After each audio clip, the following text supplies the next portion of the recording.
Sunday அப்படின்னாலே எல்லாரும் ஃப்ரீயாக இருப்பாங்கங்க. ஆனா, எனக்கு காலையில எந்திச்சு சர்ச்சுக்கு போணும், பிள்ளைங்கள சர்ச்சுக்கு கிளப்பி விடணும், அப்புறம் ஆஃபீஸ்க்கு வரணும். Sunday office. அப்புறம் பார்த்தீங்கன்னா, மத்தியானம் மேல்ட்டு போனா, குடும்பஸ்திரி இருக்கும். சங்கம்ன்னு சொல்லுவோம் நாங்கலாம். நீங்கலாம் என்ன சொல்லுவீங்கன்னு கண்டிப்பா சொல்லுங்க.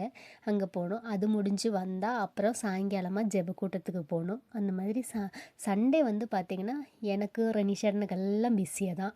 ரெனிஷானுக்கும் சங்கம் இருக்கு. ஆ ஆணுங்களுக்கும் வந்துட்டு ஒரு சங்கம் இருக்கு. அங்க அவங்க போவாங்க. 6:30க்கு போவாங்க. அப்புறம் நம்ம ஆஃபீஸ்க்குலாம் போயிட்டு காலையில சாப்பிட்றதில்ல எப்பவுமே.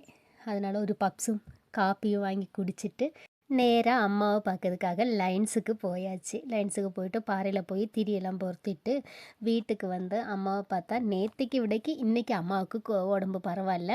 கொஞ்சம் பேர் கமெண்ட்ஸில் கேட்டிருந்தீங்க, அம்மாவுக்கு உடம்பு எப்படி இருக்குன்னு. இப்போ பரவாயில்லங்க, நல்லாயிட்டாங்க. மகா வந்து பார்த்திங்கன்னா, பால் பாயாசம் பண்ணி வச்சுருந்தாங்க. அதுவும் சாப்பிட்டு வீட்டுக்கு பிள்ளைங்களுக்கு எடுத்தாச்சு.